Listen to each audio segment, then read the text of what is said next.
Hello friends, BEd versus BTC के मामले में एक बहुत ही बोल सकते हो लेटेस्ट अपडेट निकल कर आ रही है। जैसे कि आप जानते हो कि बीएड वर्सेस बीटीसी के मामले में क्लैरिफिकेशन के लिए जो है रीट पिटीशन डाला गया है, उसी से रिलेटेड इंफॉर्मेशन है। क्या है चलिए अच्छे से जानते हैं, और ये कब तक जो है ये मामला क्लियर होगा पूरी तरीके से, इसके बारे में भी जानेंगे।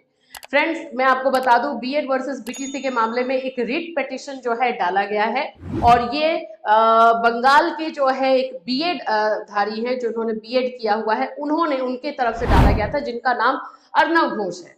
आपको मैं बात जो कर रही हूँ Arnav Ghosh versus union of India वाले केस के बारे में बात कर रही हूँ, जिसमें क्लैरिफिकेशन को लेकर के एक याचिका जो है दायर की गई थी, और उसी को लेकर के उसी की सुनवाई से रिलेटेड जो है ये इंफॉर्मेशन आ रही है। जैसे कि आप जानते हो कि बीएड वर्सेस बीटीसी से रिलेटेड बहुत सारे मामले हाई कोर्ट में भी चल रहे हैं, चाहे एमपी का हो, मध्य प्रदेश वाला मामला हो, या फिर छत्तीसगढ़ का मामला हो। ये सारी चीजें जो है चल रही हैं, लेकिन उसी के बीच में ये केस थोड़ा ज्यादा इंपॉर्टेंट इसलिए हो गया है क्योंकि एमपी में, मध्य प्रदेश में जब हाई कोर्ट में, जबलपुर हाई कोर्ट में सुनवाई हो रही थी, तो उस समय भी इस केस को उठाया गया कि जो सुप्रीम कोर्ट ने फैसला दिया है उस फैसले को कब से लागू किया जाए। इसको रेट्रोस्पेक्टिव लागू किया जाए, यानी कि 2018 से जो एनसीटी का गैजेट बना है, तो 2018 से ही खत्म किया जाए, और उसके बाद जितनी भी भर्तियां इसके थ्रू हुई हैं उन सभी को चपेटे में लिया जाए, या फिर इसको जो है आप बोल सकते हो कि प्रोस्पेक्टिव किया जाए, यानी कि उसके बाद में जो नई भर्ती, जो फैसला आया उसके बाद में जितनी भी भर्तियां आ रही हैं, नोटिफिकेशन आ रहा है, उसमें लिया जाए। इसी मामले को लेकर के ये रिट पिटीशन डाला गया है।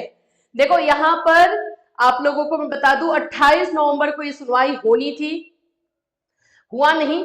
आप लोगों के लिए बता देती हूँ, 11 जनवरी का जो है ये डेट दिया गया है। 11 जनवरी में इसकी सुनवाई के लिए जो है लाइकली टू बी लिस्टेड आया हुआ है।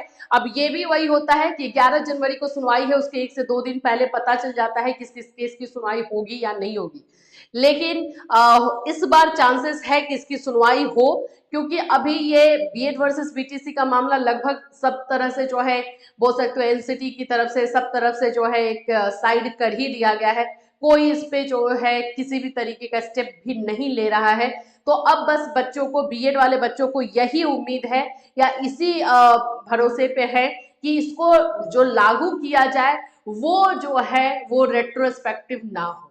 बस इतनी ही उम्मीद लगा करके जो है बीएड वाले बच्चे बैठे हुए हैं, क्योंकि इसी के अंडर में उनका सिलेक्शन बहुत जगहों पे हुआ, उसको रोक दिया गया, और बहुत सारे लोग काम ऑलरेडी कर रहे हैं।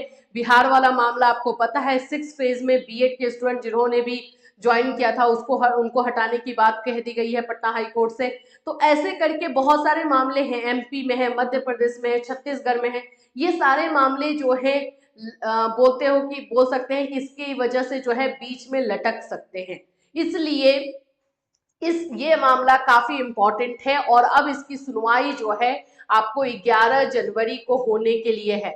आपको एक और चीज मैं बता दूं कि इसको mister justice Aniruddha Bose and justice जो है ऑगस्टिन जॉर्ज से ट्रांसफर किया गया था, जो कि बोल सकते हो चीफ जस्टिस है उनके कोर्ट में। वो इसलिए किया गया क्योंकि ये सुनवाई भी जो है जिनके अंडर में हुई है, जैसे कि आप अनिरुद्ध बोस जी को जानते हो, सुधांशु धूलिया जी को जानते हो, इन्हीं के थ्रू जो है ये सुनवाई हुई है।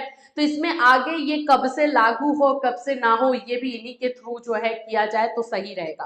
कहने का मतलब है कि ये इस केस को पहले से अच्छी तरीके से सुनते आ रहे हैं और जानते आ रहे हैं, इसलिए इस मामले में भी फैसला इन्हीं के थ्रू हो, इसलिए इसको जो है ट्रांसफर किया गया है।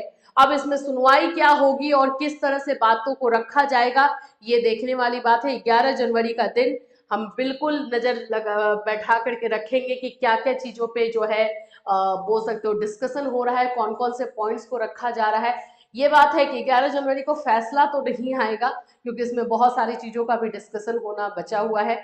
तो हाँ, कौन कौन से पॉइंट्स को रखा जाएगा ये हम जरूर देखेंगे। तो बस वेट करते हैं 11 जनवरी को। हो सकता है कि उस दिन ये 2024 जो स्टार्ट हुआ है, ये बीएड स्टूडेंट के लिए कुछ हल्की सी जो है खुशी लेकर के आ जाए। इससे रिलेटेड कोई भी अपडेट रहेगा डेफिनेटली आपको इसी चैनल के माध्यम से इन्फॉर्म किया जाएगा। Till then take care.